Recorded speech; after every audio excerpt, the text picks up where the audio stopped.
Hello everyone, my name is Jimmy. You might know me as Fragnance. I'm a member of the Mythic Dungeon Invitational team. I'm here to give you a guide on the Rogue class for M+. In this video I'm gonna go through some talent choices, asteroid traits, stat prios, gear and much more guys.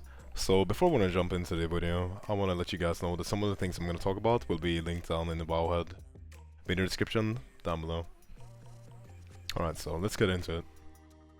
So I'm gonna jump straight into talents. In my opinion, when you're playing Assassination, you have Master Poisoner, Elaborate Planning, and Blindside. For Mythic Plus, I have not seen any use of for Blindside just yet, and yet for rating as well. So it just it's not a great talent as it is in current standings. But on the other hand, we have Elaborate Planning, probably, arguably, the best DPS talent there is right now. The only reason why I would use Master Poisoner within M+ right now is for its secondary usage for extra slows.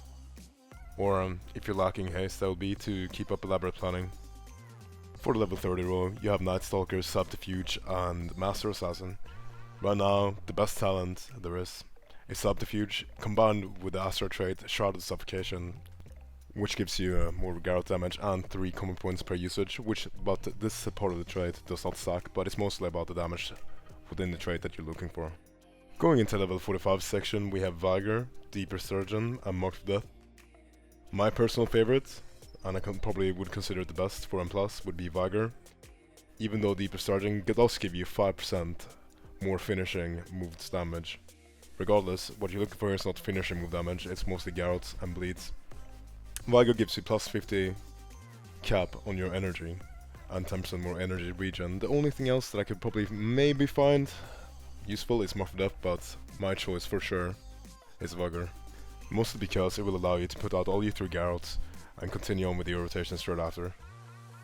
Next up is your defensive row, the level 60 row. Here you have Leeching Poison, Cheat Death, and Lucidness.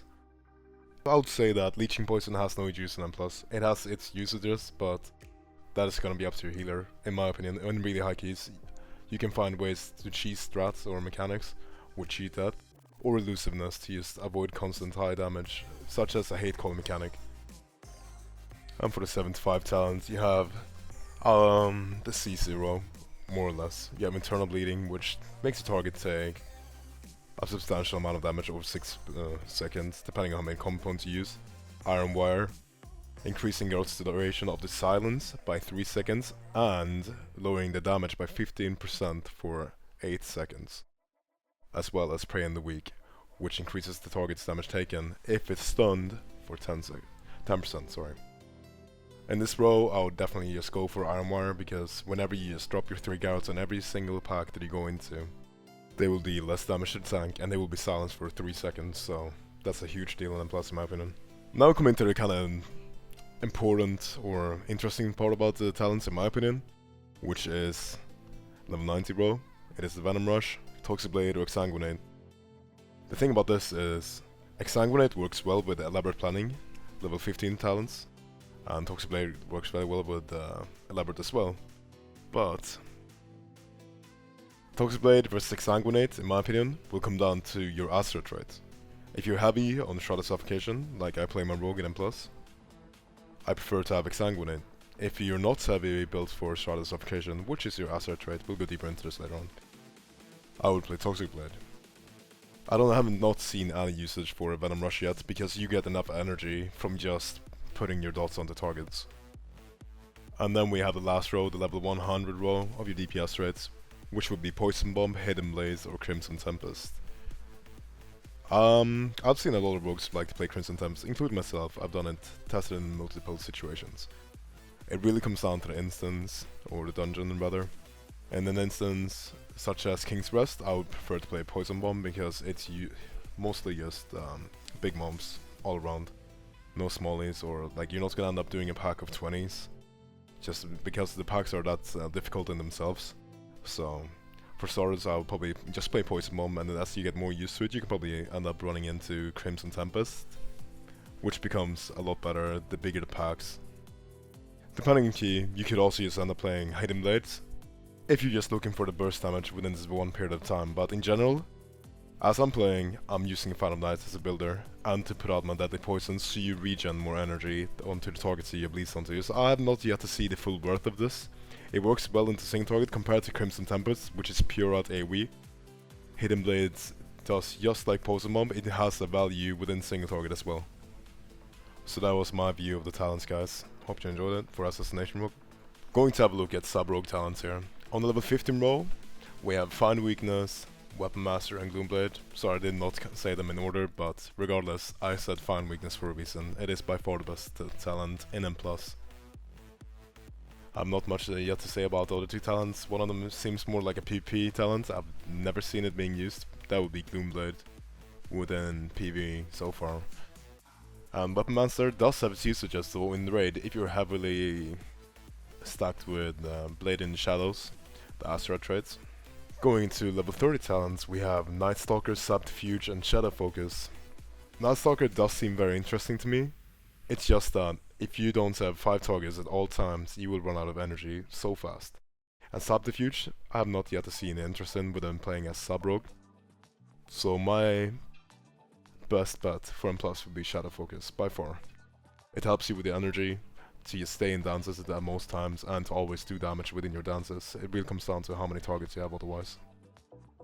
Looking at level 45 talents though, we have Vigor, Deeper Stratagem, and Morph Death again, just like an Assassination. But over here, Vigor's not really a big deal. Myself personally, in dungeons, by far, I prefer Deeper Stratagem. Even though Morph Death has a chance of getting a lot of resets, it's mostly that you're gonna end up doing a lot of finishers. And at most times, you're looking to pry a target down and big targets as a sub-rogue. That's your job. So, you're probably not gonna end up using your Morph Death too often because it's intended to kill the big target at the same time as the small mobs are dying, so. And then we have a look at level 60 row. We have Soothing Darkness, Cheat Death, and Elusiveness. Here again, I would say I would prefer Cheat Death in M+ scenarios because you have a higher chance of resetting Cheat Death if you were to die, and you're not going to die within this window, ideally, unless actually it's insane. Or Elusiveness again, if you were to do a fight like Hate Coil, which is a very hard-hitting mechanic that you cannot escape. So, for my best bets here is whichever you prefer like over Cheat Death and Elusiveness. My pick would probably be the Cheat Death talent. Depending on the instance, if you were to do a very high key, then Elusiveness might come into handy later on, but I've yet to push high keys in BFA so far, but that's my personal take on it. Hopping on to the 75 talents, you have your CCs. A shot in the dark would be that whenever you enter Shadow Dance or leaving stealth, your next cheap shot is free. It's kinda useful in some situations, I would actually say, as sub in M+. Or playing Night Terrors for the slow if you're missing a slow in your group. Whenever you Shuriken Storm, this would be permanent slow, because 99% of packs, your only builder would be Shuriken Storm ideally. And then you have the Asset trait as well, which is Prey in the Weak. Makes the target take extra damage, 10% for 6 seconds after being hit by a cheap shot or a killing shot. I would say it really depends on your group setup, either be a shot in the dark or Night Terrors for me. On the level 90 talents though, which is kinda gets interesting, in M+, I would always play Dark Shadows over Alacrity and Enveloping Shadows. Enveloping Shadows would be the PvE talent for a straight on single target boss. Besides, if you're playing a boss like Soul, but yeah, this is an M+ guide, so. But anyways, Dark Shadows, for sure my pick. And on level 100s, we have Master of Shadows, Secret Technique, and Shuriken Tornado. In M+, I would not play Master of Shadows. I would play Secret Technique. Or, I've kinda grown into a bit of love between the Shuriken Tornado, but it's just that you can use Secret Technique so much more often in M+, and you get a little bit of AoE. But I've yet to try the Shuriken Tornado in M+, but if you feel like you wanna try it and be a bit daring, go ahead and try it. It makes insane single target pressure. But on an overall perspective, I would play Secret Technique.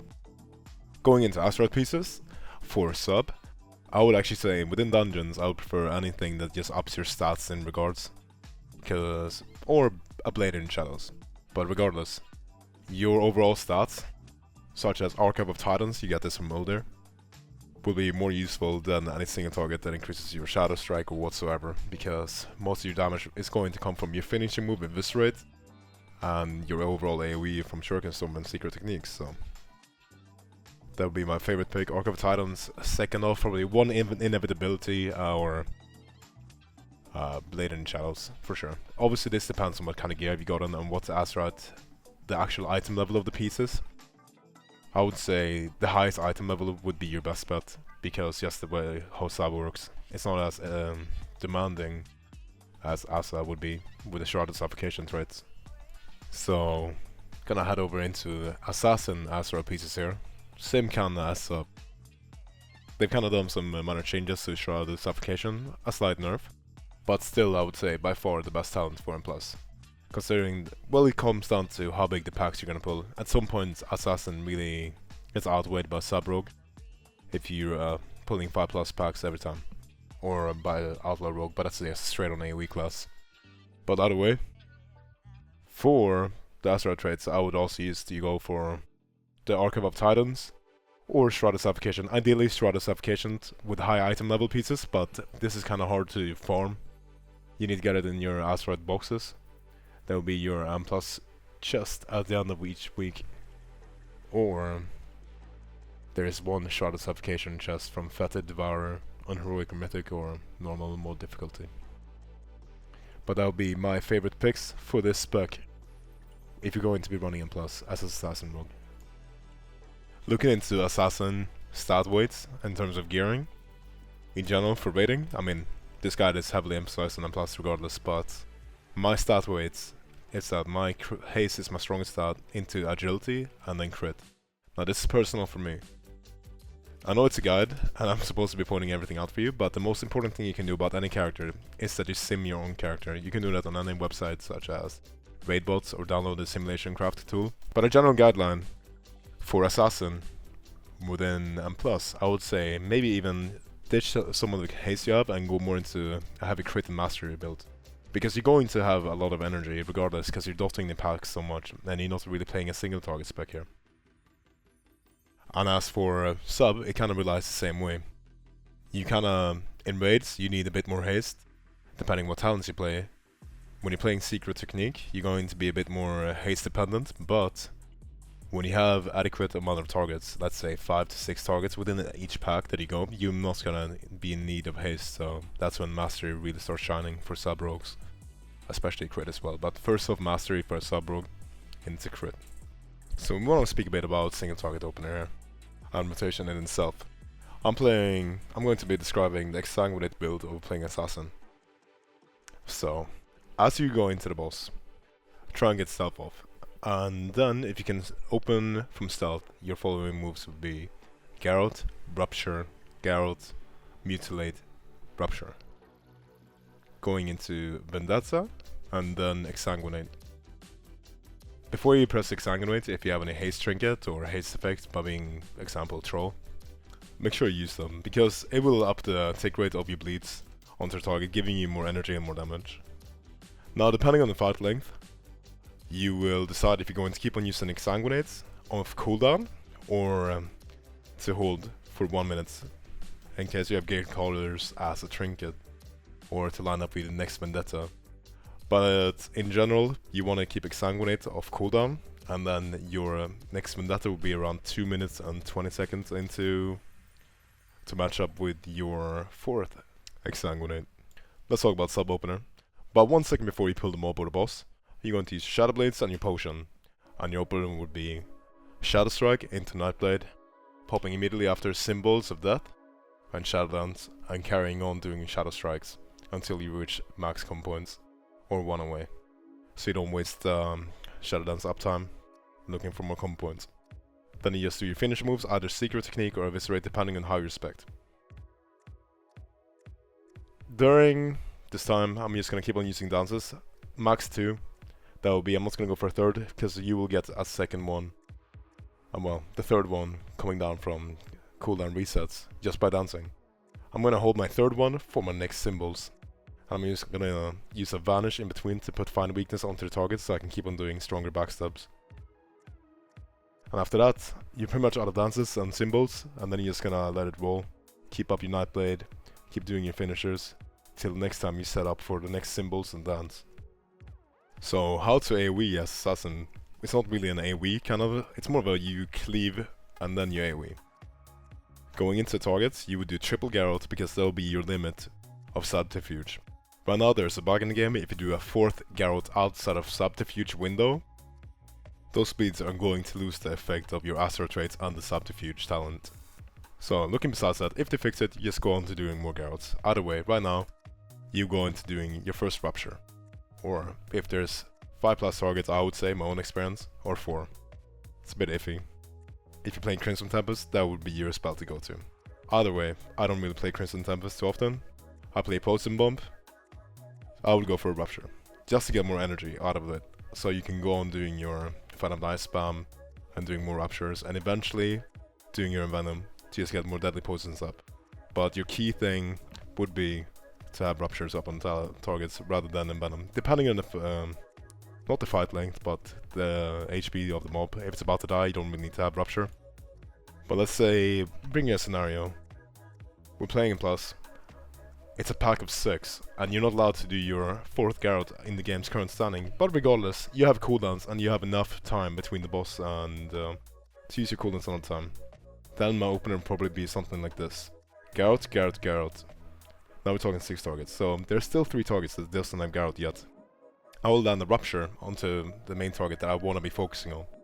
Put the Vendetta on him, will give you more energy for 3 seconds. You pop your Vanish and drop another 3 Garrots onto the targets that you have not Garroted, or 5 targeted with Garrot and 1 more Garrot if you're playing Exsanguinate and really want to burst down your Vendetta target, so you have a pandemic effect onto your Vendetta target, and then you do Rupture again on that target, and that target is going to be your main target with Exsanguinate. So let's talk about subs AoE. Ideally you want to open from stealth so you get find weakness onto your target, because you are going to be mainly focusing on one target as a sub in an instance. I'm gonna show you a video footage from Mythic actually, which is pretty much what sub is doing within an instance, but it's a longer living target, just to give you the example of it. The only difference here is that I'm not using secret technique, otherwise you would be using a secret technique instead of an eviscerate. But either way, I'm using Shuriken Storm here. Tornado, sorry. But I'm bursting about 100k in the beginning. It just shows how strong sub is onto single target burst. Especially when it has targets to feed onto the main target. That will be your Shuriken combo that you get from Shuriken Storm. You also get max combo points. Ideally you want to have 5 targets around you. If you're lacking targets, that would be the best time to use Shadow Blades. But that would be it. Sub's strength lies in its ability to punish one particular mob. Meanwhile the rest of the group takes care of most of the AoE, but you're there to make sure the priority targets dies, and that's what's really going to speed up the dungeon. Even though you might not look the coolest on the SCADA overall meter, you're pretty much doing the most important job within the instance. It's great against bolstering, it's great against infested. If you want to pull infested with the pack, then Rogue obviously has its uses outside of just doing insane single target burst. It has a bit of short AoE if you're playing secret technique, or Shuriken Tornado. But when you're trying to AoE as a sub rogue, make sure that you dance as you're doing your Shuriken Storms, because they do a lot more damage then. I'm just gonna throw into some add-ons that I would seem useful from Plus. If you're into pushing and all that kind of stuff, just in Plus in general. That'll probably be Gotta Go Fast. If you like doing your own paths of keys and really want to have an easy tool to build a route, or let's say a kill count, there is Method Dungeon tools. Little cheeky shout out, but no, honestly, Noga makes a perfect add-on. It's helped me as well when we did MDI. And myself, the essentials for actually just playing this game, that will be weak hours. That is my main go-to add-on.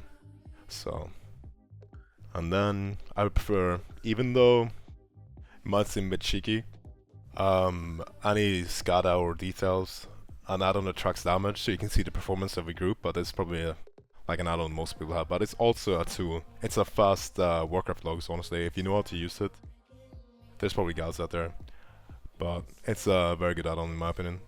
Then there's add-ons such as Little Wigs, which is an extension to Big Wigs, or probably Deadly Boss mod for instances. But you can make it minimal and you say you want weaker hours rather, in my case.